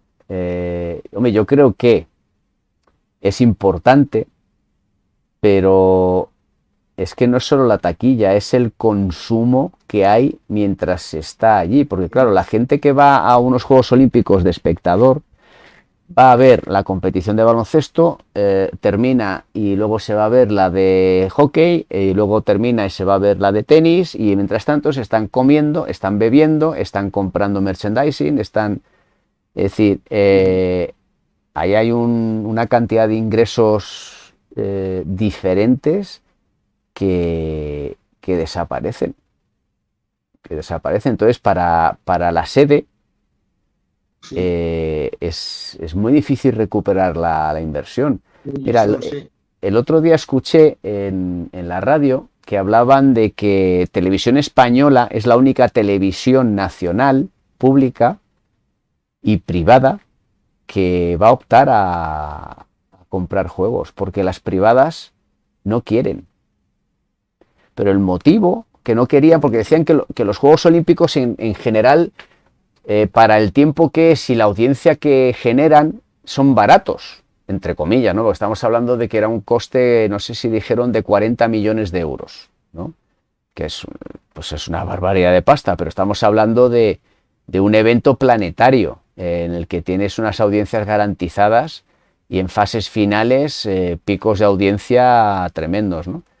Decían que las privadas, es decir, Mediaset y no me acuerdo la de Antena 3, cómo se llama, capacidad de poder pagar eso y recuperar esa inversión sin ningún problema, pero la gran dificultad era la estructura que tienen que montar y la gente que tienen que enviar para las retransmisiones, que ese es otro gasto que es muy grande, ¿no? Y una estructura que, por ejemplo, Televisión Española ya tiene, ¿no? La tiene instaurada, ¿no?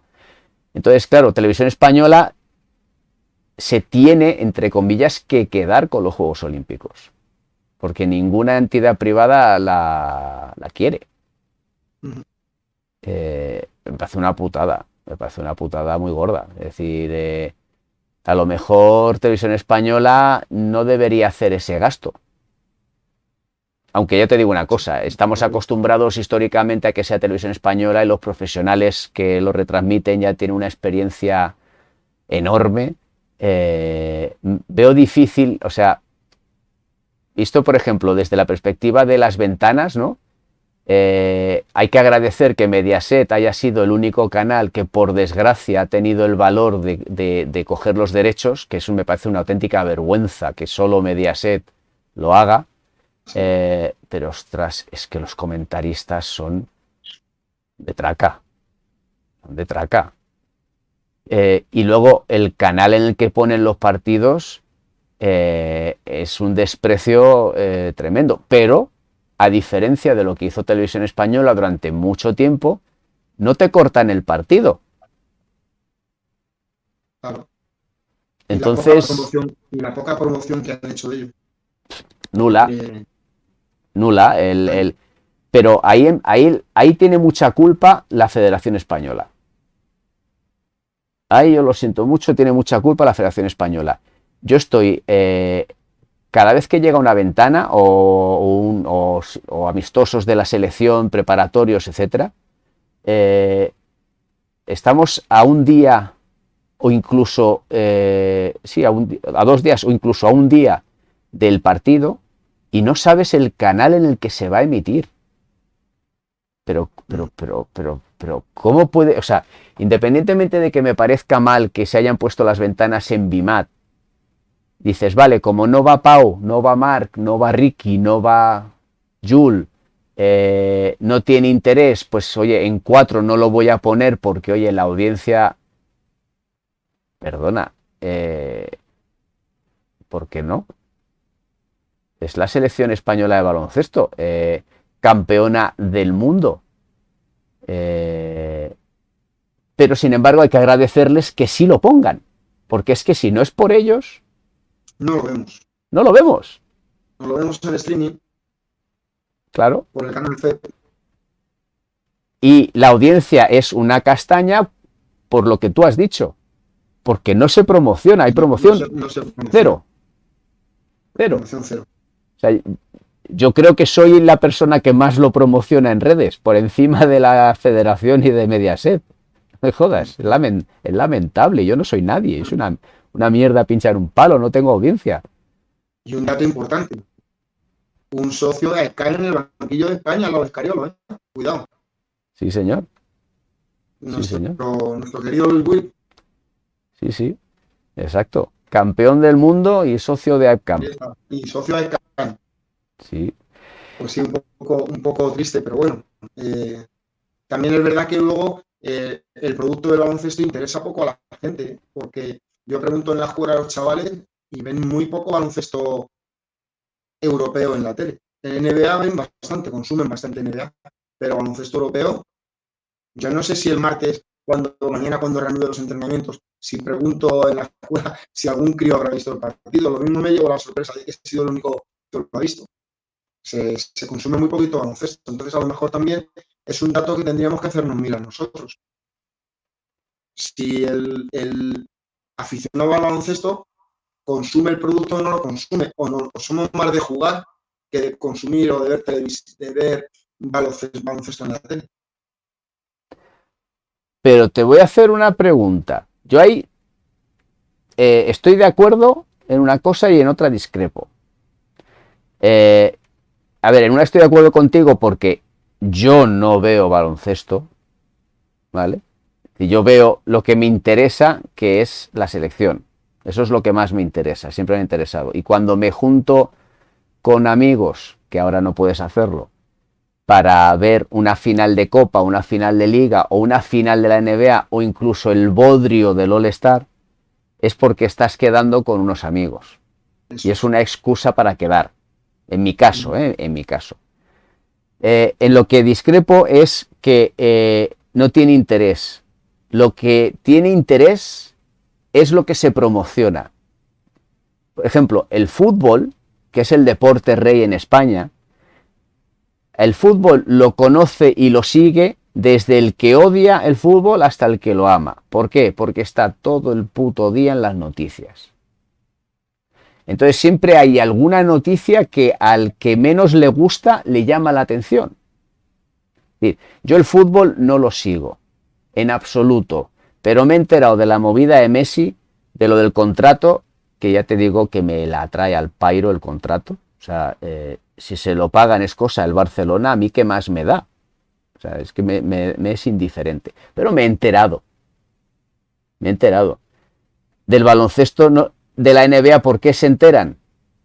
Pues porque, por ejemplo, Antena 3 pone pequeños resúmenes. ¿Por qué? Pues sinceramente no lo sé. Porque habrán pensado, tenemos un tipo de audiencia que esto le puede interesar y aunque no tengamos derechos vamos a poner un poquito para que se vea. Mediaset todos los días lo pone. ¿Pero por qué Mediaset todos los días pone noticias de la NBA? Porque Mediaset tiene un acuerdo con... ¿cómo se llama? Los dueños de Movistar, de la NBA, mejor dicho. Bueno, no me acuerdo. Entonces, como ellos... acuérdate que cuando Canal Plus soltó 4, se lo quedó Mediaset. Entonces hay un acuerdo ahí. Entonces ellos tienen un acuerdo. Con lo cual, por eso lo ponen. Entonces la NBA tiene a nivel global una promoción tan descomunal que al final se suben al carro. Entonces la selección no tiene más promoción. ¿Por qué? Porque es algo estacional y a nivel publicitario no interesa. Las ventanas es una manera, que eso es uno de los motivos que no puse en el artículo, por ejemplo, y que no comenté el otro día en el podcast, pero las ventanas es otra manera de que a la selección se le vea todo el año.